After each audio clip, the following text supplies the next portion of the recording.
বিশ্ব নবীর প্রিয় সাহাবী হযরত আনাস রাদিয়াল্লাহু তাআলা আনহু বলেন, আমরা নবীজির চোখের সামনে বসা, আমি তাকায় দেখি নবীজির কাবার হাতিমে হেলান দিয়ে বসে আছেন। আমি তাকায় দেখি নবীজির মনটা ভীষণ খারাপ, মুখটা মলিন, চোখের কোনা দিয়া অশ্রু ঝরতেছে। হযরত আনাস ডেকে বলেন, কিছুটা সময় অতিবাহিত হয়ে যাওয়ার পরে আমি তাকায় দেখি আমার নবীজি মুস্কি মুস্কি হাসতেছেন। বলুন সুবহানাল্লাহ।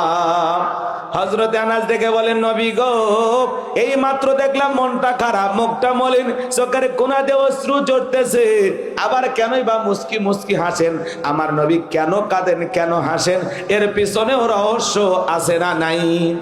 নবীজির কান্না করার কারণ হলো নবীজির কলিজার টুকরা ছেলে সন্তানগুলো জন্ম নেয় আর এক এক ছেলে সন্তানগুলো মারা যায়। আবুল কাসেম মারা যায়, আবু তাহের মারা যায়, ইব্রাহিম মারা যায়। বাবা হিসাবে নবীর মনেও কষ্ট লাগে কিনা? ভালো করে বুঝবেন বাজান, ছেলেগুলো জন্ম নেয় আর এক এক ছেলে সন্তানগুলো মারা যায়। আর নবীজির কাছের চাচা নাম হলো আবুল আহাব। দেখে বলে, ভাতিজা, তোমার বংশে ভাতিজার কেউ থাকলো না, তুমি একটা লেজ কাটা, তুমি একটা নির্বংশ, তুমি একটা হাত করে জোরে কন্যা উজুবিল্লাহ। যদিও রসুলের চারটা কন্যা সন্তান জীবিত ছিল, কিন্তু ছেলেগুলো জন্ম নেয় আর একে একে মারা যায়। নবীজির ছেলে সন্তানগুলো কেন জীবিত থাকলো না? আল্লাহ তাআলা কেন শিশুকালে উঠিয়ে নিলেন? এর পিছনে কারণ আছে না নাই? অনেক পয়গম্বরের সন্তান জীবিত ছিল প্রাপ্ত বয়স হওয়া পর্যন্ত, কিন্তু নবীজির একটা ছেলে সন্তান কেন জীবিত থাকলো না? আল্লাহ তাআলা কেন তাদেরকে শিশুকালে উঠিয়ে নিলেন? এর পিছনে কারণ আছে তিনটি। জোরে বলেন, কয়টি?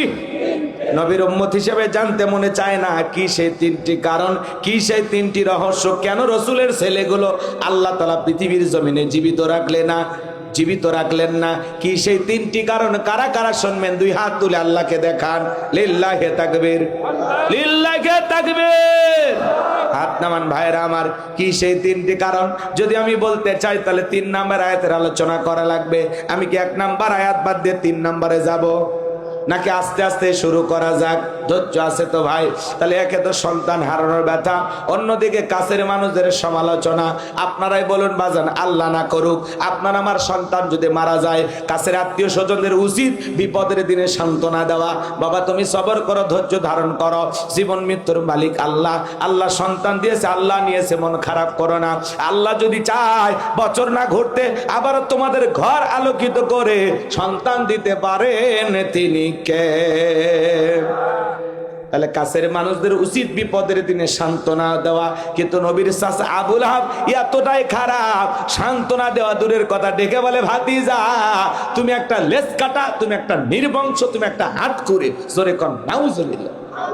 একে তো সন্তান হারানোর ব্যথা, অন্যদিকে আপন মানুষদের সমালোচনা। নবীর মনের কষ্ট কমে না বাড়ে? জোরে বলুন বাজান, কমে না বাড়ে? মন খারাপ করতেছেন আপনারা? তাহলে বাজান গভীর মনোযোগ দিয়ে শুনবেন। সন্তান হারানোর ব্যথা, কাফেরদের সমালোচনা, অন্যদিকে সাহাবায়ে কেরাম যারা ইসলাম ধর্ম গ্রহণ করে, কাফের বেঈমানরা তাদের উপর নির্যাতন জুলুমের স্টিম রোলার চালায়। হযরতে বেলাল তখনও কালেমা পড়ে মুসলমান হন নাই। নবীজি রাতের বেলায় দারুল আরকামে বসা। হযরতে বেলাল বিশ্ব নবী দরবারে উপস্থিত হয়ে গেলেন। নবীজির চেহারার দিকে তাকাইয়া ডেকে বলেন, নবী গো, আপনার চাইতে সুন্দর মানুষ আমি জীবনে কোনোদিন দেখি নাই। বলুন সুবহানাল্লাহ। আপনার আমার নবী কতটা সুন্দর ছিলেন জানেন? হযরতে জাবের রাদিয়াল্লাহু তাআলা বলেন, পূর্ণিমা রাত আমি রাসূলের বাড়িতে গিয়েছিলাম, সেদিন দেখেছিলাম চাঁদ উদয় হয়েছে 2টা, একটা চাঁদ আসমানে আর একটা চাঁদ জমিনে। হযরতে জাবের ডেকে বলেন, আমি একবার আকাশের পূর্ণিমার চাঁদের দিকে তাকাই, আর একবার বিশ্বনবীর চেহারার দিকে তাকাই। হযরতে জাবের বলেন, ওই আকাশের পূর্ণিমার চাঁদের চাইতেও বিশ্বনবীকে আমার কাছে বেশি সুন্দর মনে হয়। কেমন নবী পাইছি বাজার? নবীর সম্মান মর্যাদা কত আমরা বুঝি না। এক জায়গায় ওয়াজ করলাম, ভাই বলেন তোমাদের নবীর নাম কি? বলে হুজুর আব্দুল কাদের জেলানী। পীর সাহেবের নাম মুখস্থ আছে কিন্তু কপাল পরে রসুলের নামটা বলতে পারে না। আপনার আমার নবীর সম্মান মর্যাদা কত, নবী কত সুন্দর ছিলেন বাজার। আম্মা জান আয়েশা ডেকে বলেন, মিশরের নারীরা ইউসুফ নবীর চেহারার দিকে তাকাইয়া ফল কাটতে গিয়ে আঙ্গুল কেটে ফেলে দিয়েছিল। ওরা যদি একবার আমার বিশ্ব নবীর চেহারার দিকে তাকাইতো, শুধুমাত্র আঙ্গুল নয়, আঙ্গুল কাটতে কাটতে হাত কাটতে কাটতে কখন যে নিজের কলিজা কেটে দুফাক করে দিত, মুহূর্তের জন্য টের পাইতো না। আপনার আমার নবী এতটাই সুন্দর। আম্মা জান আয়েশা আরো ডেকে বলো না, দুনিয়ার মানুষ, তোমাদের একটা সূর্য আছে, আমি আয়েশার একটা সূর্য আছে। তোমাদের সূর্য উদয় হয় দিনের বেলায়, আর আমি আয়েশার সূর্য উদয় হয় রাতের বেলায়। আম্মা জান আয়েশা একদিন রাতের বেলায় সেলাইয়ের কাজ করতেছিলেন, হঠাৎ করে হাত থেকে সুইটা ভরে গেল। বাতিতে কোনো তেল ছিল না, বাতি জ্বালাইতে পারলেন না, অপেক্ষায় বসে থাকলেন। বিশ্বনবী যখন ঈশার নামাজ আদায় করার পরে ঘরের ভিতরে প্রবেশ করলেন, সর্বপ্রথম নবীজি ঘরে ঢুকে আম্মা জান আয়েশাকে সালাম দিলেন। নবী ঘরে ঢুকে স্ত্রীকে কি দিলেন? কথা কয় না।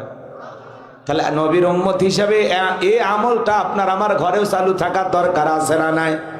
বাড়িতে যা বউকে সালাম দিবেন, আসসালামু আলাইকুম রহিমা, কেমন আছো সোনা? ঘরের দরজাটা খোলো না, আমি তোমার লিটনের বাপ, তোমার দিওয়ানা। বউ খুশি হয়ে দরজা খুলবে, কথা বলে ঠিক কিনা? কিন্তু আপনার আমার ব্যবহার এত মিষ্টি না, ঘরে দরজায় ডাক দেয়, এ রুবেলের মা, এ দরজা খোল।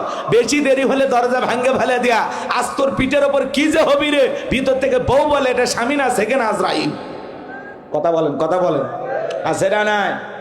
মনে রাখবেন বাজান, স্বামী স্ত্রীর মধ্যে সালাম আদান প্রদান হলে একে অপরের প্রতি শ্রদ্ধা, ভক্তি, বিশ্বাস, ভালোবাসা বেড়ে যায়। স্বামী স্ত্রীর মধ্যে সালাম আদান প্রদান হলে আল্লাহর পক্ষ থেকে রহমত নাজিল হয়। বলেন আল্লাহু আকবার।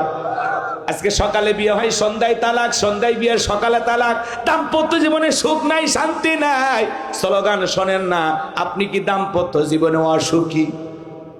তিনটি রুকু আছে, একটি বিশ্ব নবীর মক্কার জিন্দিগিতে আল্লাহ রাব্বুল আলামিন এই সূরাটি নাজিল করেছেন। এদিক খেয়াল করবেন, মঞ্চে যারা থাকবেন দয়া করে আশেপাশে কেউ কথা বলবেন না, আমাকে একটু সহযোগিতা করবেন। তাহলে সূরার নাম, এটা কথা বলা লাগবে, আগে বলছি আমি ওয়াজ করব, আপনারা একটু আওয়াজ দেবেন, পারবেন না? জি।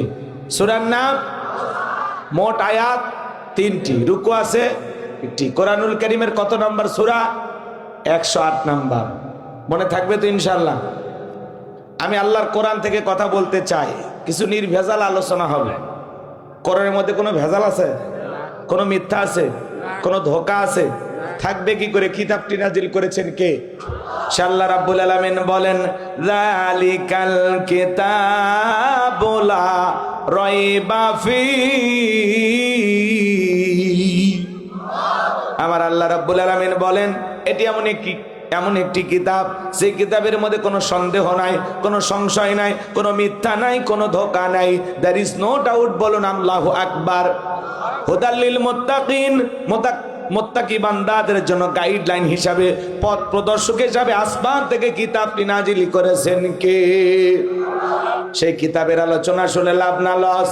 লাভটাকে আমার আল্লাহ জানায় দিলেন, ওয়া ইযা কুরিয়াল কুরআনু ফাসতামিউ লাহু ওয়া আনসিতু লাআল্লাকুম তুরহামুন।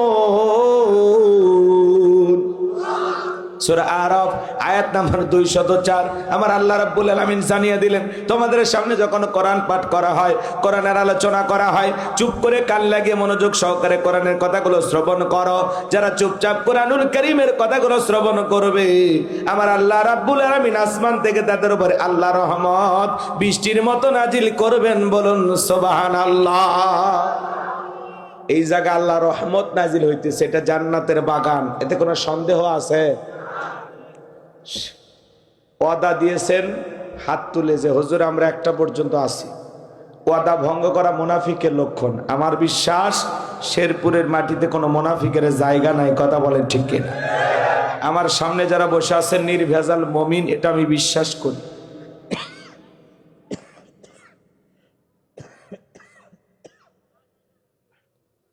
এই জন্য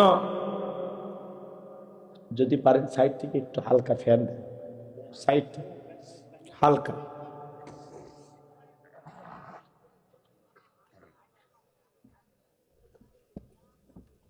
আর কোনো কথা নয়, আমরা ডাইরেক্ট এখন আল্লাহর কোরআন থেকে আলোচনা শুরু করব। জবান ছেড়ে সবাই একটু মহাব্বতে আমার সঙ্গে তেলাওয়াত করুন। অনেকে ভাবতেছেন হুজুর এই সূরা থেকে ওয়াজ করবেন, আগে যদি জানতাম আপনার মাহফিলে আসতাম না। আচ্ছা বলেন তো বাজান, পরিচিত পথে পথ চলতে সহজ হয় না কঠিন হয়? এটা কথা বলেন। পরিচিত মানুষের সাথে কথা বলে ভালো লাগে না খারাপ লাগে?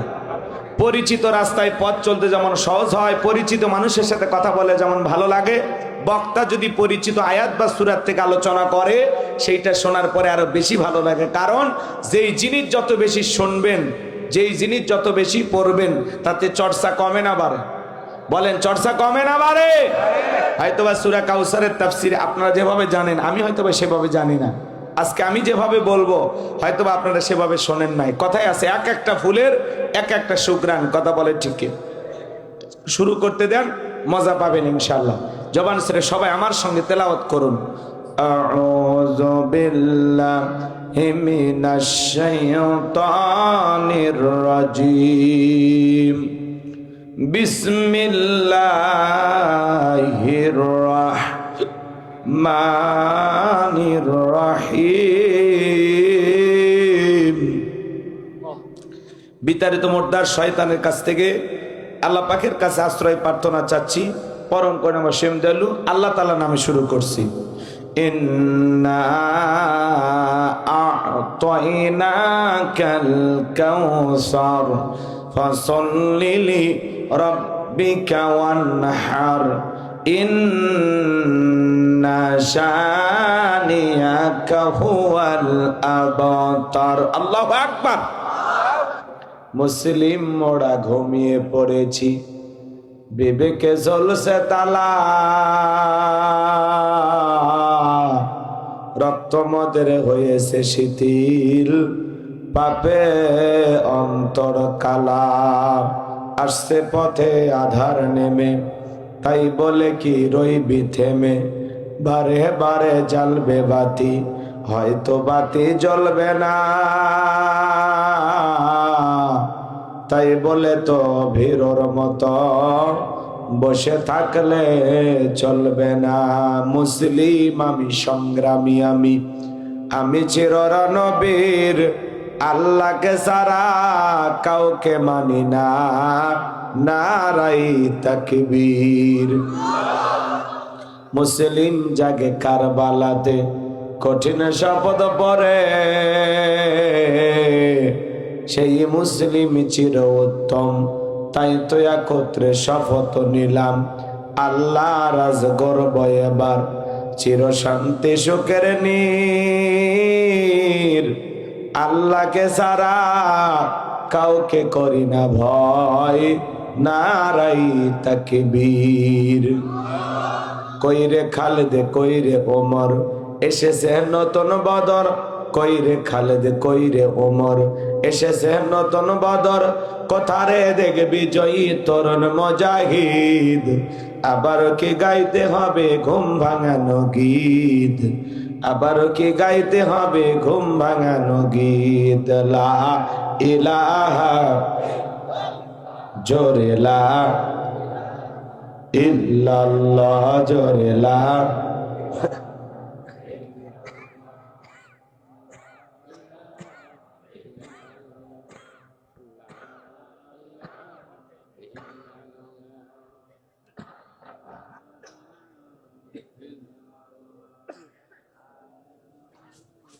ইল্লাল্লাহ, জোরে লা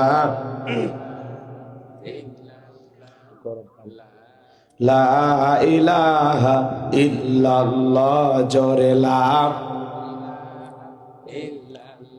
থাক ভাই, কষ্ট করে কালেমা পড়ে না, থাক পড়ে লাভটা কি?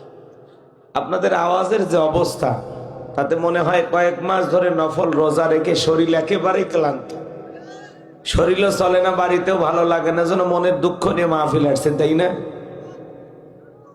আচ্ছা বলেন তো, আমরা পুরুষ না মহিলা? অনেকের সন্দেহ আছে, যারা বলে না সন্দেহ আছে, পরীক্ষা করার পরে বলবেন নাকি? বলেন, আমরা পুরুষ না মহিলা? এটা মাহফিল নাকি কবরস্থান? আমরা জিন্দা না মুর্দা? আমাদের আওয়াজ যদি মহিলারা শোনে, তাহলে কি আমাদের গুনাহ হবে? আমাদের আওয়াজ যদি জোরে হয় তাহলে কি আমাদের গুনাহ হবে? তাহলে আওয়াজ দিলে পুরুষের মতো দেওয়ার দরকার আছে না নাই? মুসলমান কা পুরুষের জাতি না, মুসলমান বীরের জাতি। কথা বলেন ঠিক কিনা? আওয়াজ দিলে পুরুষের মতো দেন। একটু কালেমা জোরে পড়েন, লা ইলাহা ইল্লাল্লাহ। জোরে লা, জোরে লা ইলাহা, জোরে লা। যার দিলে আছে আমার আল্লাহর ভয়, যার মনে আছে আমার আল্লাহর ভয়, আল্লাহ আল্লাহ সব সময়। আহারানিদের ভালো লাগে না এই দুনিয়া, ভালো লাগে না, ভালো লাগে শুধু ইল্লাল্লাহ, লা ইলাহা ইল্লাল্লাহ। জোরে লা, জোরে লা। ফুলের বুকে থাকলে মধু, ভ্রমর যেমন আসে,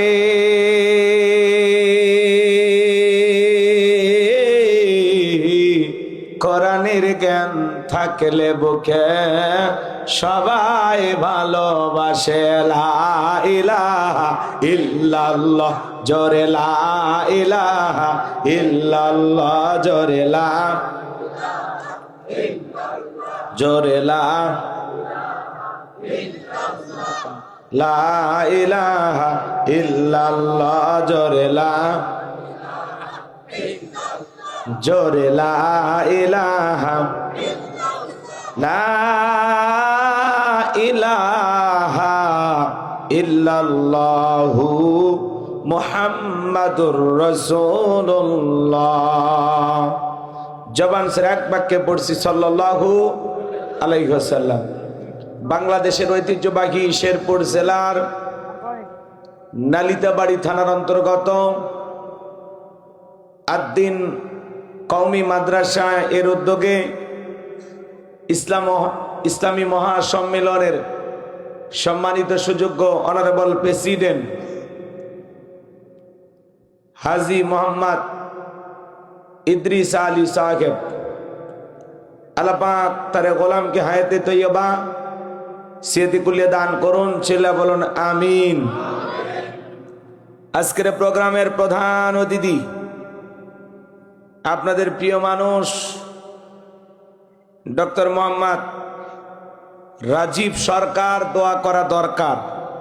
আল্লাহ পাক তার গোলামকে হায়াতে তৈয়বা সিয়াতি কুল্লিয়া দান করুন। ছেলে বলুন আমিন।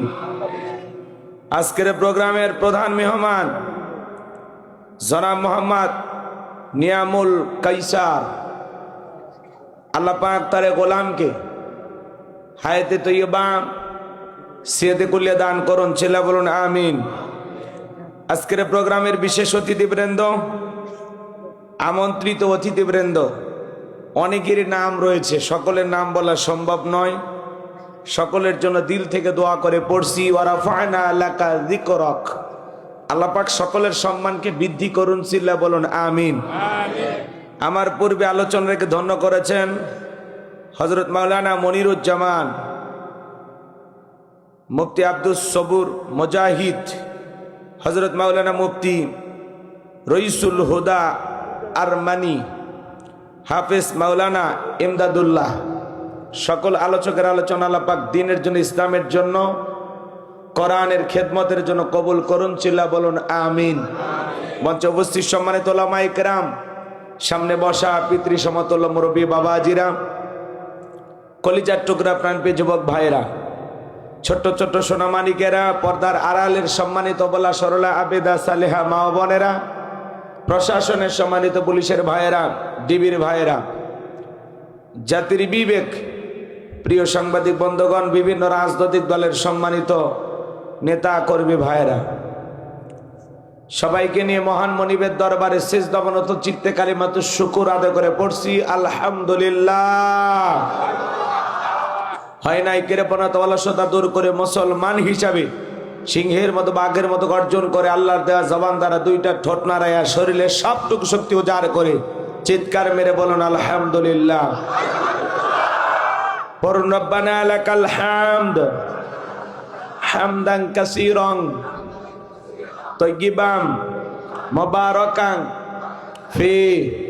লক্ষ কোটি দরুদ সালাম মানবতার শ্রেষ্ঠ বন্ধু বিশ্বনবী বিশ্বনেতা যে নবী আইয়ামে জাহিলিয়াতের যুগে আগমন করে অসভ্য মানুষগুলোকে সভ্য বানিয়েছেন, অভদ্র মানুষগুলোকে ভদ্র বানিয়েছেন, কোরআন নামের সংবিধান দিয়ে কোরআনের রাজ কায়েম করিয়া সোনালী যুগ উপহার দিয়ে মদিনার পাক ভূমিতে শায়িত আছেন। সে রাসূলের প্রতি কলেজে ভরা মহাব্বত নিয়ে পড়ছি দরুদ সালাম। সকলেই পড়ুন সাল্লাল্লাহু আলাইহি ওয়াসাল্লাম। সম্মানিত ভাইরা, আজকের প্রোগ্রামে আসতে পেরে বসতে পেরে আপনারা খুশি না বেজার? কারা কারা বেজার দুই হাত তুলে দেখান। আলহামদুলিল্লাহ। শেরপুরের মানুষ অনেক চালাক। শ্রোতারা যদি চালাক হয় ওয়াজ করে শান্তি পাওয়া যায়, কইতে কলিকাতা বুঝে নাই। আজকের মাহফিলে আসতে পেরে বসতে পেরে কারা কারা খুশি, মুখে নিয়ে হাসি আওয়াজ দে বেশি। আল্লাহ নামের এমন একটি স্লোগান দেবেন, এলাকায় যদি কোনো ইসলাম বিরোধী উই পোকা সার পোকা তেলা পোকা থাকে ওদের কলিজায় যেন কম্পন সৃষ্টি হয়, এমন আওয়াজ তুলতে রাজি আছেন যারা? বীর মুসলমানের মতো দুটি হাত টান টান করে তুলে দেখান তো তারা। লিল্লাহে তাকবীর,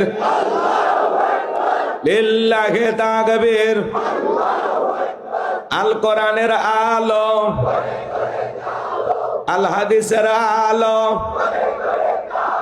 দুনিয়ার মুসলিম, সারা বিশ্বের মুসলিম। আমার নেতা তোমার নেতা, আমার নেতা তোমার নেতা। লিল্লাহে তাকবীর। আল কোরআনের আলো, আল হাদিসের আলো, দুর্নীতির আলো। হাতটা বেনারা দেন তো, মাশাআল্লাহ মারহাবা। আস্তে কারণ আগে জানো না লাগে, হাত নামান। অনেকে ঝোঁকে তালে বলে ফেলেছেন দুর্নীতির আলো ঘরে ঘরে জ্বালো। বাংলাদেশে দুর্নীতি দমন কমিশন আছে না নাই? এরপরে দুর্নীতি কমেছে নাকি ডিজিটাল কায়দায় বেড়েই চলেছে। দিন যত করার ছিল দুর্নীতির পাল্লা তত ভারী হচ্ছিল। কথা বলেন ঠিক কিনা? আমরা চাই আমাদের প্রিয় মাতৃ বাংলাদেশ দুর্নীতি মুক্ত আল্লাহ কবুল করুন, চিল্লা বলেন আমিন। আমরা চাই আমাদের বাংলাদেশ মাদক মুক্ত আল্লাহ কবুল করুন, চিল্লা বলেন আমিন। আমরা চাই আমাদের বাংলাদেশ যৌতুক মুক্ত আল্লাহ কবুল করুন, চিল্লা বলেন আমিন। সম্মানিত ভাইরা আমার, ভূমিকা লম্বা কথা নয়, সরাসরি মূল আলোচনায় প্রবেশ করতে চাই। তারপরে দু একটি কথা না বললে নয়। আজ থেকে 1 বছর আগেও আমরা যখন কোরআনের মাহফিলে কথা বলার জন্য যাইতাম, যেখানে আমাদের খাবারের আয়োজন থাকতো, এখানে কিছু বুদ্ধিজীবীদের আগমন ঘটতো। এরা দিত আমাদেরকে প্রথম সবক, হুজুর এটা বলা যাবে না, ওইটা বলা যাবে না, এটা বলবেন ওইটা বলবেন না। এরপরে যখন মঞ্চে চলে আসতাম আবারও দ্বিতীয় দফায় কিছু বুদ্ধিজীবীদের আগমন ঘটতো। এরা দ্বিতীয় সবক, হুজুর হ্যাঁ এলাকায় মোটামুটি আমরাই সব, আমরাই ওয়াজ যা করবেন করবেন, খবরদার নেত্রীর বিরুদ্ধে যেন কোনো কথা না হয়। এখনকার ওই বুদ্ধিজীবীরা আছে ভাই, টর্চ লাইট মেরে চেহারা খুঁজে পাওয়া যাচ্ছে না। কথা বলেন ঠিক কিনা? এই জন্য মনে রাখবেন, জুলুম কখনো চিরস্থায়ী হতে পারে। জালেমদের শেষ পরিণতি হলো পরাজয়, মাজলুমদের শেষ পরিণতি হলো বিজয়। শেষ বিজয়ের হাসি মুসলমানেরা হাসবে। কথা বলেন ঠিক কিনা? ইন্নাল্লাহা লা ইয়াহদিল কওমাজ জালিমিন। যারা জালেম আল্লাহ তাদেরকে পছন্দ করে না। জালেমদেরকে আল্লাহ ভালোবাসে না, আল্লাহ ভালোবাসে মাজলুমদেরকে। কথা বলেন ঠিক কিনা? মনে রাখবেন, পৃথিবীর ভূখণ্ডে আপনার জন্য কেউ জায়গা তৈরি করে দেবে না, নিজের জায়গা নিজেকেই তৈরি করে নেওয়া লাগবে। কথা বলেন না কেন? আমি করবো ওয়াজ, আপনারা দেবেন আওয়াজ, জবাব দিবেন ঠিক ঠিক, আলোচনা হবে কমপ্লিট। শ্রোতাদের স্পিরিটে বারে, বক্তার হিট, আলোচনা হবে জায়গা মতো ফিট। আগে বলতাম কিছু আজ প্যান্ডেলে, কিছু আজ অ্যাঙ্গেলে। এখন আর অ্যাঙ্গেলে না, যা বলবো সব ডাইরেক্ট। অ্যাঙ্গেলে বলার দিন শেষ, ডাইরেক্ট বলার বাংলাদেশ। কথা বলেন ঠিক কিনা? অনেকে আবার বলে হুজুর ওয়াজ যা করবেন করবেন, খবরদার রাজনীতির কোনো কথা বলবেন না। আচ্ছা বলেন তো বাজান, আমার বাড়ি কোন জেলা? গাইবান্ধা। গরিব এলাকায় বাড়ি তো, এই জন্য আমার জেলার নামটা নিতে আপনাদের কষ্ট হচ্ছে। একটু জোরে বলেন, আমার বাসা কোথায়? গাইবান্ধা। আমি আসছি কোন জেলায়? শেরপুর। বিশ্বাস করেন বাজান, গাইবান্ধা থেকে শেরপুরে নালিতা বাড়িতে এসে রাজনীতি করে আমার কোনো লাভ আছে? আগামী নির্বাচনে এলাকার মহিলা মেম্বার পদে দাঁড়ানোর কোনো যোগ্যতা আছে? তাহলে আমি কেন এখানে রাজনীতি করব? যদি করাই লাগে নিজের জেলায় করতে হবে। কথা বলেন ঠিক কিনা? এই জন্য আপনার টেনশন মুক্ত থাকবেন। আমি আপনাদের কথার সাথে একমত। আমি বাংলাদেশের রাজনীতিক কোনো দলের বক্তা না, আমি রাজনীতিক কোনো বক্তব্য দেব না। I will not any political word because I am not a leader of any political party. কারণ এখানে সব দলের লোক আছে না নাই? এখানে বসে আছেন বিএনপি, আওয়ামী লীগ, জাতীয় পার্টি, জামাত ইসলাম, জাসদ, বাসদ, চরমান, আরশিদ, জানবেগ, ফুরফুরা, হাটাজের ওলামা, নেজামা, তাবলিগ, পাবলিক, ওলামা লীগ, গণতন্ত্র, গণফোরাম, সুসমাজ, বিপ্লব ধারা, এলজিবিটি, নাগরিক শক্তি, পিপিল সোসাইটি, 4 দল, 14 দল, 8 দল, 19 দল, 20 দল, হেবস্তাম, বিএনএফ, বাংলাদেশ কংগ্রেস এ পর্যন্তই থাক। আবার ভিপি নুরের আছে গণ অধিকার পরিষদ, কয়েকদিন আগে মার খেলো ছেলেটা, দেখেন নে? এরপরে যারা জুলাই আন্দোলনে নেতৃত্ব দিয়েছে, নাহিদ সার্জিস, হাসনাত আব্দুল, এরা একটা দল গঠন করছে, নাম দিয়েছে এনসিপি, মার্কা হলো শাপলার কলি। কথা কি বলছেন? এই শাপলা একদিন ফুটে যাবে। ওরা বলতেছে শাপলা কেবল কলি পাইছি, শাপলা ফুটে ঘরে ঘরে পৌঁছে যাবে। তার মানে এরাও তরুণ হলেও শক্তিশালী কম না। আবার একজন 100 কয়েক ঘন্টা হয়ে গেল দলের নিবন্ধন পাওয়ার জন্য আমজনতার নেতা তারেক নাম কি? তারেক সাহেব, জনাব তারেক সাহেব আমজনতার নামের একটা দল খুলছে। সেই দলের নিবন্ধন জন্য কেউ নেই ওর পাশে। মানে এমন একটা দল, বাংলাদেশে এমনও দল আছে খালি সভাপতি সেক্রেটারি আছে, আর কোনো কর্মী নাই। কথা কর না কে? এ আমজনতার তারেক দলের নিবন্ধন পাওয়ার জন্য অনশনে বসছে। কথা কনে অনশন করতেছে যে আমার নিবন্ধন ফিরে দেওয়া লাগবে। তা আমরা বলতেছি ভাই এত লোকই নাই, এক নিবন্ধন দিলেই কি আর না দিলেই কি। আর এই অন্য সরকার আসে ভাই, মানুষের যত দাবি রে ভাই, 17 বছরে কেউ দাবি তোলার সাহস পায়নি। হ্যাঁ, ম্যাডাম যখন ছিল দাবি তোলার কেউ সাহস পায়নি। এক বয়স্ক মুরব্বী প্রধান উপদেষ্টা হয়া কি এক বিপদে পড়ে গেছি ভাই। একে রাস্তার ফুটপাতের সুইপার থেকে শুরু করে ওপর লেভেল পর্যন্ত কেউ বাদ দিচ্ছে না, খালি দাবি আর দাবি। কথা কন নাকি আপনারা? আমজনতার দল গঠন করছে তারেক সাহেব, বড় বড় কথা বলে, মাঝে মাঝে সব দলও কি গালি দেয়। বামপন্থীদের যেরকম স্বভাব, এরকম কিছু নেতার স্বভাব থাকে না, সবাইকে গালি দেয়। তো আমজনতার দলের হলো লিডার, আরে প্রধান যিনি জনাব তারেক সাহেব, উনি অনশনে বসছে যে আমার দলের নিবন্ধন না দেওয়া পর্যন্ত। আজকে অনেক কষ্টে ওনাকে কলা রুটি খাওয়ানো হয়েছে। হ্যাঁ, যেভাবে বসে গেছে না জানি বেচারের ভাগ্যে কি হয় আল্লাহ ভালো জানে। তা আমি অন্য সরকারকে বলতে চাই, দিয়ে একটা নিবন্ধন দিয়ে যা পারেন একটা মার্কা দিয়ে দেন, ছাতা পাতা লাউ কদু যা খুশি মার্কা একটা দিয়ে ছেলেটা তাও শান্তি পায়। কথা কয় না? সবার দাবি মানতেছেন, তারেক সাহেবের দাবি মানলে কি সমস্যা? মানে নেন। কয়েকদিন পরে আমরাও নিয়ত করতেছি যে আমরা এরকম অনশনে বসে যাব। কথা কন নাকি আপনারা? রাগ করতেছেন? এত দলীয় লোক যেখানে, আমি কি বোকা দলীয় আলোচনা করব?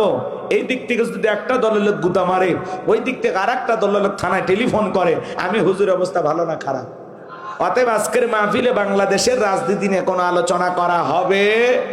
বলেন, বাংলাদেশের রাজনীতি নিয়ে কোনো আলোচনা করা হবে না। তবে হ্যাঁ, আমি গোলাম রব্বানী যদি কোনো রাজনৈতিক বক্তব্য দেই, এই পৃথিবীর শ্রেষ্ঠ রাজনীতিবিদ, শ্রেষ্ঠ রাষ্ট্রনায়ক, শ্রেষ্ঠ রাষ্ট্রপতি, শ্রেষ্ঠ সেনাপতি, শ্রেষ্ঠ বৈজ্ঞানিক, শ্রেষ্ঠ দার্শনিক, শ্রেষ্ঠ বাবা, শ্রেষ্ঠ নানা, শ্রেষ্ঠ স্বামী, শ্রেষ্ঠ আদর্শ মহামানব রহমাতুল আলামিনের মদিনার আদর্শের রাজনীতির কথা বলবো। আমি যদি কোনো রাজনৈতিক বক্তব্য দেই, খলিফাতুল মুসলিমিন আমিরুল মুমিনিন হযরত ওমর ফারুকের আদর্শের রাজনীতির কথা বলবো। সেই ওমর ফারুক আল্লাহর জমিনে আল্লাহর দ্বীনকে প্রতিষ্ঠিত করার জন্য নিজের কলিজার টুকরা ছেলেকে পর্যন্ত ছাড় দেয় না। কথা বলেন ঠিক কিনা? সেই মদিনাওয়ালার আদর্শের রাজনীতির কথা শোনার পরে আপনার যেন আবার চুলকানি আরম্ভ না হয়। কারণ কোরআন হাদিসের হক কথা সবার পেটে হজম হয়। ছোট্ট বাচ্চা অসুস্থ, ডাক্তারের কাছে নিয়ে গেছে বাবা, ডাক্তার সাহেব কিছু তিতে ট্যাবলেট দিয়েছে খাইতে। ছোট্ট বাচ্চা তিতে ওষুধ খায় না, ফেলায় দেয়, সব ফেলায় দিয়েছে। পরের দিন সকালবেলা আবারও ডাক্তারের কাছে চলে গেছে, ডাক্তার সাহেব গতকালকে ট্যাবলেট দিয়েছিলেন তিতে, আমি ছেলের পিতা, বলেন না ছেলেরে কোন কায়দায় ঔষধ খাওয়ায়? বলে উপায় একটাই আছে, নালিতাবাড়ি ভালো কোনো হোটেল থেকে মিষ্টি কিনেন, মিষ্টি কিনে মিষ্টির ফাঁক করবেন, ফাঁক করে ভিতরে ট্যাবলেট ঢুকাইয়া দিবেন, দিয়া পূর্বের মতো মিষ্টি বানায়া ছেলের সামনে খাইতে দেবেন। আশা করা যায় মিষ্টি খাওয়া হবে, ট্যাবলেটের ভিতরে চলে যাবে, আপনার সন্তানটা সুস্থতা লাভ করবে। ডাক্তার এমন কৌশল বাবার কাছে চমৎকার মনে হলো, বাবা তাই আমল করলেন। মিষ্টির ভিতরে ট্যাবলেট ঢুকাই দিয়া ছেলের সামনে প্লেটে বা ফ্রিজে খাইতে দিয়েছে। বাজান তুমি মিষ্টি খাও, আমি তোমার জন্য এক গ্লাস পানি নিয়ে আসি। বাবা আর পানি নিয়ে এসে দেখে প্লেটের মিষ্টি খাওয়া শেষ।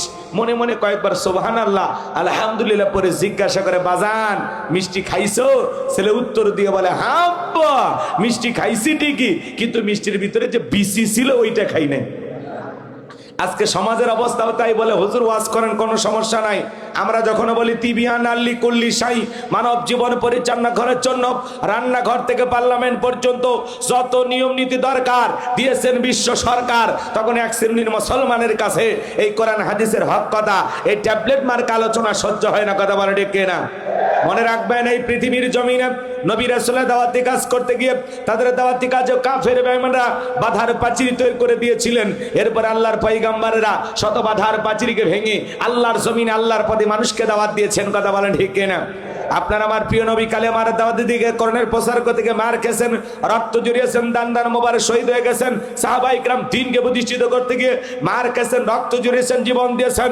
ও বাংলার মুসলমান, এই দেশের মানুষ যদি 1952 সালে ভাষার জন্য জীবন দিতে পারেন, 1971 সালে আপনার আমার পূর্বপুরুষেরা এদেশের স্বাধীনতার জন্য, এদেশের পতাকার জন্য যদি জীবন দিতে পারেন, রক্ত দিতে পারেন, 2024 সালে স্বৈরাচার জালেমকে বিদায় করে দেওয়ার জন্য 2000-এরও বেশি মানুষ যদি রক্ত দিতে পারেন, জীবন দিতে পারেন, প্রয়োজন যদি হয় আল্লাহর এই জমিন আল্লাহর দ্বীনকে প্রতিষ্ঠিত করার জন্য যদি কখনো ডাক আসে, প্রয়োজনে বিবির কাছ থেকে বিদায় নে, সন্তানদের কাছ থেকে বিদায় নে, মাথায় কাফনের কাপড় বেঁধে আল্লাহর এই জমিন আল্লাহর দ্বীনকে প্রতিষ্ঠিত করার জন্য, কোরআনের সমাজ ব্যবস্থা কায়েম করার জন্য নবীদের মতো সাহাবায়ে কেরামদের মতো বুকের তাজা রক্ত দিতে হয়। কারা কারা দিতে রাজি? দুই হাত তুলে আল্লাহকে দেখা। লিল্লাহে তাকবীর, লিল্লাহে তাকবীর। হাত টান টান করে তোলেন, হাত সোজা করে। বুঝতে পারছি তাকবীর দেওয়ার মতো শক্তি আপনাদের নাই। ওই যে মাঝে মাঝে হাত বেঁকা দেখা যায়, দুই হাত সোজা করার শক্তি না। আপনি পুরুষ মানুষ, দুধ ডিম ভিটামিন ক্যালসিয়াম মাঝে মাঝে কিনে খাবেন, একেবারে দুর্বল হলে চলতে পারবেন না। সোজা করেন, সোজা করেন, কেউ হাত নামাবেন না। আমার আল্লাহ রাব্বুল আলামিন বলেন, ইন্নাল্লাহা আশতারা মিনাল মুমিনিনা আনফুসাহুম ওয়া আমওয়ালাহুম বিআন্না লাহুমুল জান্নাহ। সূরা তাওবার 111 নম্বর আয়াতে আল্লাহ রাব্বুল আলামিন জানিয়ে দিলেন, নিশ্চয়ই মুমিন বান্দাদের জান মাল আমি আল্লাহ ক্রয় করে নিয়েছি, বিনিময়ে দেব জান্নাত। বলুন সুবহানাল্লাহ। তাহলে বলেন তো বাজান, আপনার আমার জীবনের মালিক কে?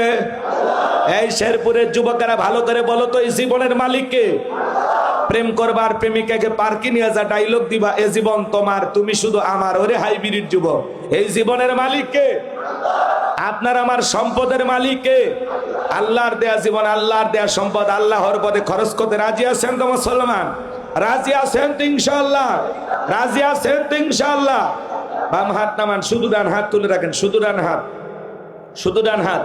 আল্লাহ রাব্বুল আলামিন বলেন, ইল্লা আসহাবাল ইয়ামিন ফি জান্নাতি ইয়াতাসাআলুন। ডানপন্থী যারা জান্নাতের বাগানে থাকবে তারা, ডানপন্থী যারা আল্লাহর প্রিয় তারা। বলুন আল্লাহু আকবার। কোনো কথা হবে না। কিছুক্ষণ আগেই বলেন হুজুর জীবন দিতে রাজি, রক্ত দিতে রাজি। আপাতত জীবন রক্তর দুইটার কোনোটাই দিতে হবে না। ডান হাতটা পকেটের ভিতরে ঢুকা দিয়েছে, যা পারেন যতটুকু পারেন আপনার এই প্রাণের প্রতিষ্ঠান আদ্দিন কওমি মাদ্রাসার জন্য প্রাণ ভরে দান করবেন। সোজা ডান হাত পকেটে দেন, আমিও দিচ্ছি। নিজের পকেটে হাত দেবেন, অন্য কারো পকেটে হাত দিয়ে পকেট মারে বলে মার খাবেন না। সবাই পকেটে হাত দেন। ছেলেবেলে যারা আছো বাবা, ব্যাগ নিয়ে, রুমাল নিয়ে, চাদর নিয়ে, যার কাছে যা আছে তাই নিয়ে মাঠে নামো, খেলা হবে, খেলা হবে। ছেলেবেলে যাচ্ছে, সবাই প্রাণ ভরে দান করেন। মহিলা প্যান্ডেল আছে নাই? ঠিক আছে, সবাই প্রাণ ভরে দান করেন। সবাই পকেটে হাত দেন, সবাই পকেটে হাত দেন।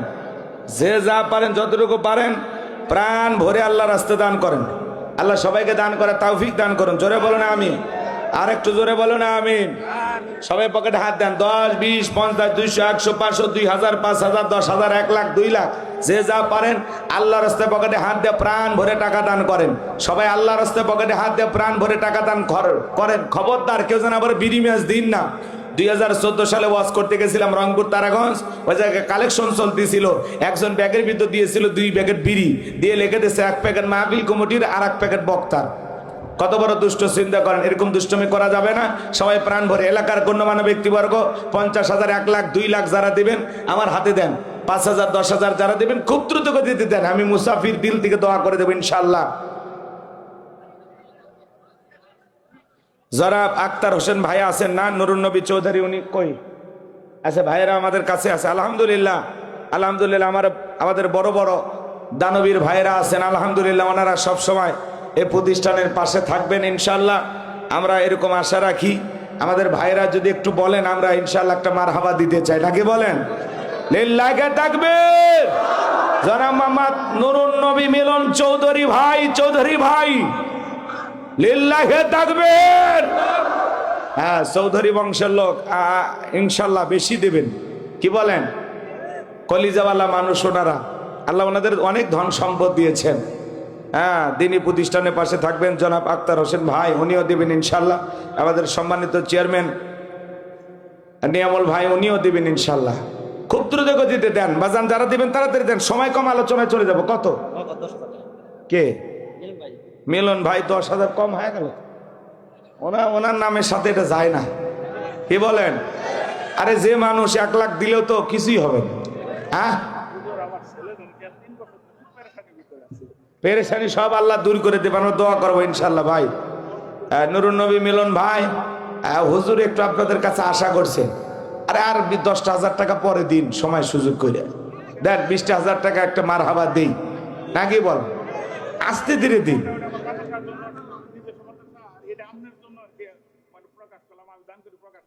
আলহামদুলিল্লাহ, এটাও ভালো গুণ, এটাও ভালো গুণ।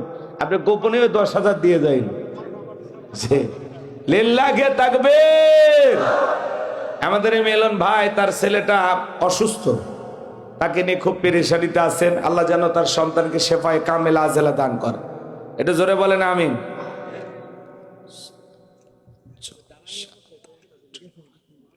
আলহামদুলিল্লাহ, 10,000 টাকা, জোরে বলেন মারহাবা। লিল্লাহি তাকবীর। জনাব মোহাম্মদ নুরুন নবী মিলন চৌধুরী সাহেব, আল্লাহর এই গোলাম, 10,000 টাকা নগদ, জোরে বলেন মারহাবা। আল্লাহ দান কবুল করো, বড় দান শামিল করো। দান করেছেন 10,000 টাকা, দুনিয়া আখিরাতের এই কোনো ঠেকা মরব রাসূলের সাথে একই জান্নাতি করে দিও দেখা। টাকার আঙ্গুলে বড় ভালো, অন্তরে জ্বালা দেওয়া কর্ণের আলো, টাকার মধ্যে নাই সিরা। আল্লাহ গোলাম রব্বানি দোয়া দিনা ফিরা, জোরে কোন মারহাবা। লা ইলাহা, জোরে লা। যারা দিবেন তাড়াতাড়ি দেন। আক্তার সাহেব আছেন কই? উনি ভাই হয়ে গেছে, সভাপতি দিয়ে দিয়েছেন বাজান, কই সভাপতি কই? আপনি? মাশাআল্লাহ, নবীর নামে নাম, ইদ্রিস নবী। লিল্লাহি তাকবীর। আল্লাহ তোমার গোলাম সভাপতি বাজান বলেন কত? 1 লাখ। ভাই আপনারা নগদে বাকিতে কেউ দেবেন যে হুজুর আমি 5,000, আমি 10,000, আমি 2,000, 1,000। ভাই আপনাদের দানের টাকা দিয়ে এখানে একটা ভালো দিনী প্রতিষ্ঠান গড়ে উঠবে ইনশাআল্লাহ। জায়গার ব্যবস্থা করা দরকার, অনেক টাকা দরকার জায়গার। জনাব মোহাম্মদ আক্তার হোসেন কাছে 3টি রুকু আছে। একটি বিশ্ব নবীর মক্কার জিন্দেগিতে আল্লাহ রাব্বুল আলামিন এই সূরাটি নাজিল করেছেন। এদিক খেয়াল করবেন, মঞ্চে যারা থাকবেন দয়া করে আশেপাশে কেউ কথা বলবেন না, আমাকে একটু সহযোগিতা করবেন।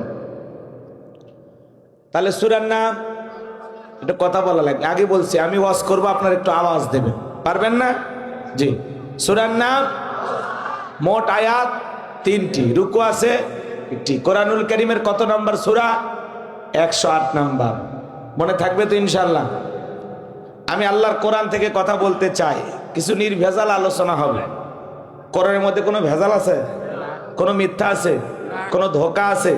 থাকবে কি করে? কিতাবটি নাজিল করেছেন কে?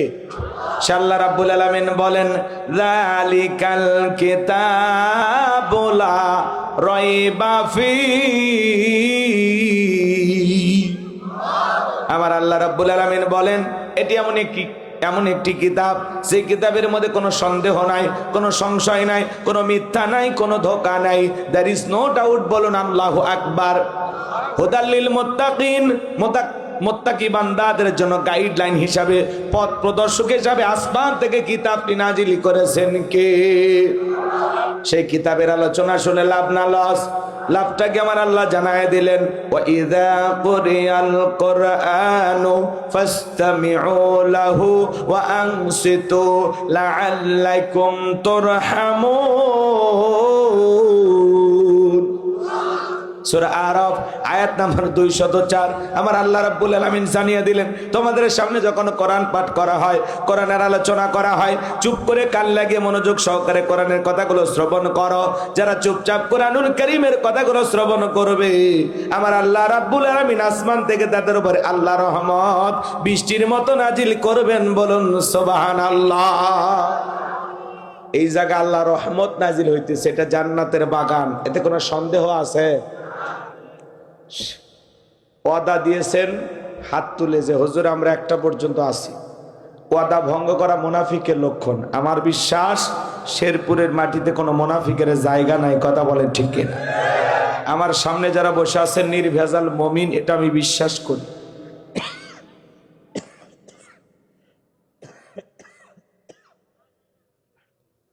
এজন্য যদি পারেন সাইড থেকে একটু হালকা ফ্যান, সাইড থেকে হালকা।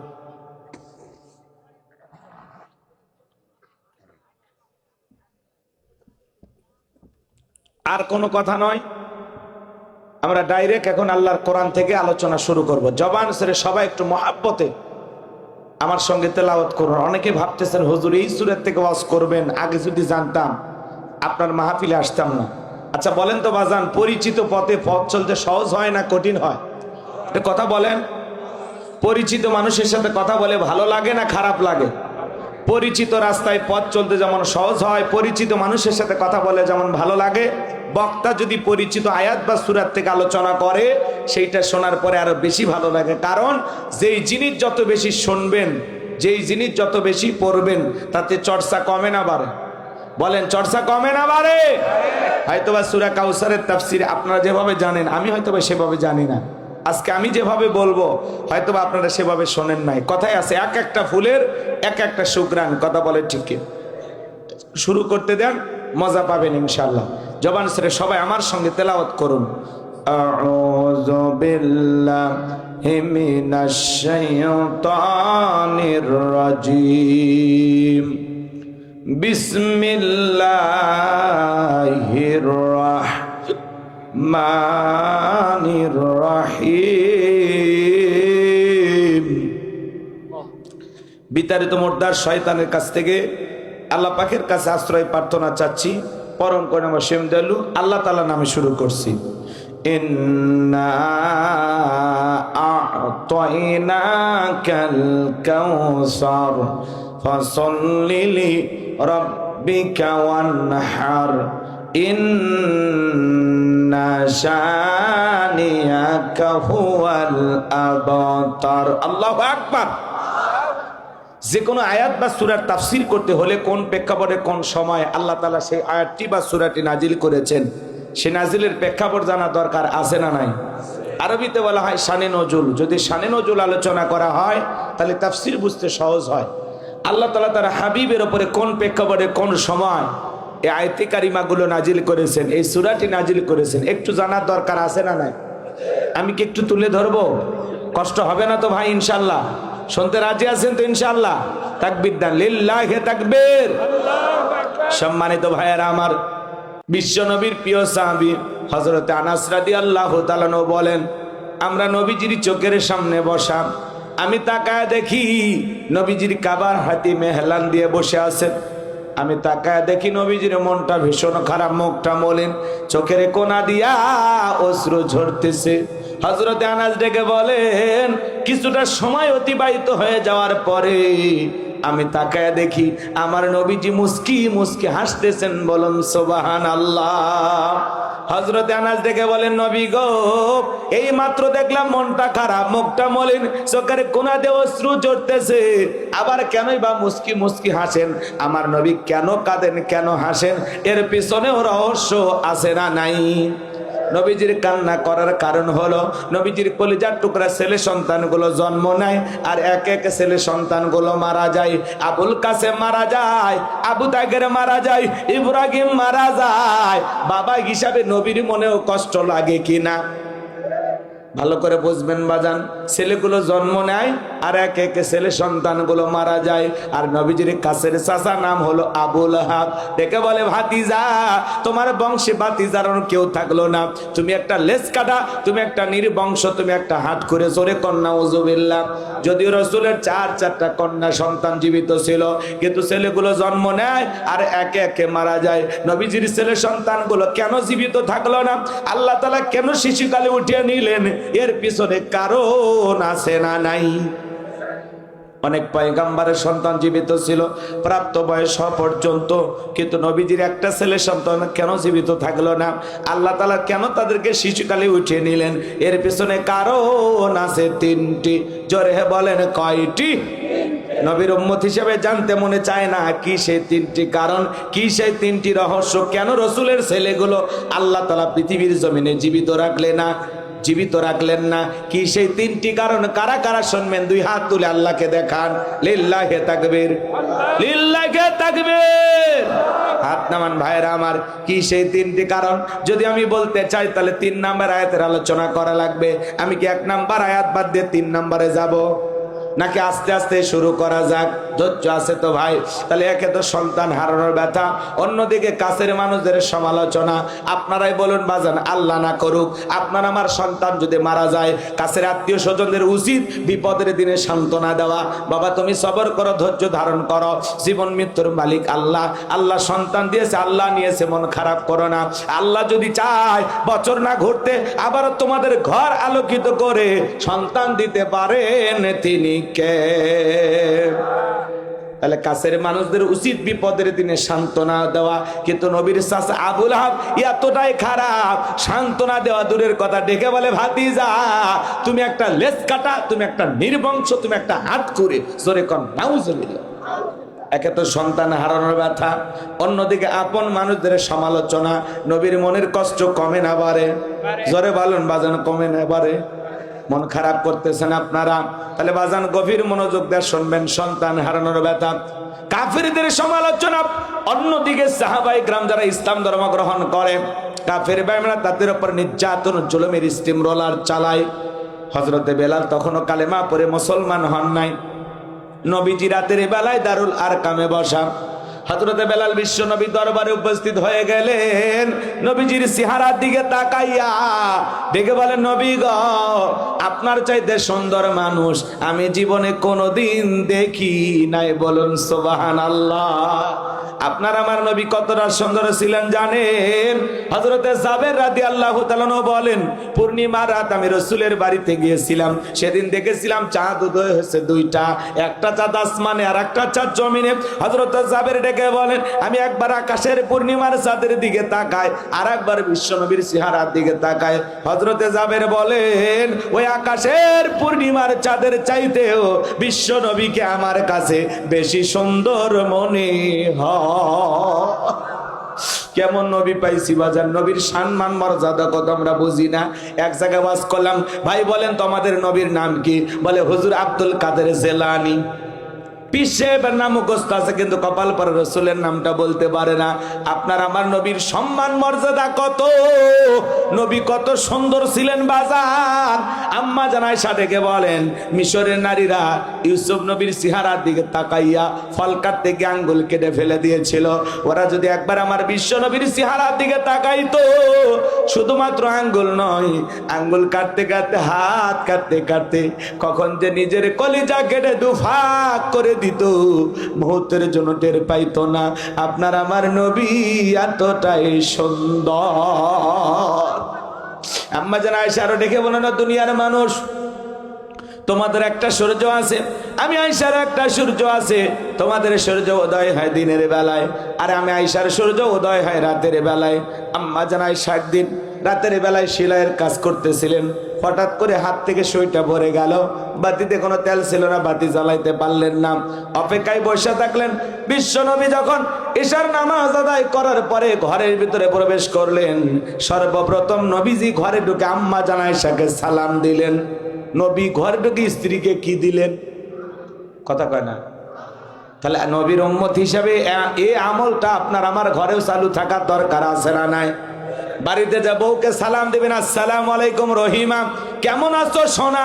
ঘরের দরজাটা খোলো না, আমি তোমার লিটনের বাপ, তোমার দিওয়ানা। বউ খুশি হয়ে দরজা খুলবে, কথা বলে ঠিক কিনা? কিন্তু আপনার আমার ব্যবহার এত মিষ্টি না, ঘরে দরজায় ডাক দেয়, এ রুবেলার মা, এ দরজা খোল। বেশি দেরি হলে দরজা ভাঙ্গে ফেলে দেয়া, আজ তোর পিঠের ওপর কি যে হবি রে। ভিতর থেকে বউ বলে, এটা স্বামী না, সেকেন্ড আজরাইল। কথা বলেন, কথা বলেন, আছে না নাই? মনে রাখবেন বাজান, স্বামী স্ত্রীর মধ্যে সালাম আদান প্রদান হলে একে অপরের প্রতি শ্রদ্ধা, ভক্তি, বিশ্বাস, ভালোবাসা বেড়ে যায়। স্বামী স্ত্রীর মধ্যে সালাম আদান প্রদান হলে আল্লাহর পক্ষ থেকে রহমত নাজিল হয়। বলেন আল্লাহু আকবার। আজকে সকালে বিয়ে হয়, সন্ধ্যায় তালাক, সন্ধ্যায় বিয়ে, সকালে তালাক। দাম্পত্য জীবনে সুখ নাই, শান্তি নাই। স্লোগান শোনেন না? আপনি কি দাম্পত্য জীবনে অসুখী?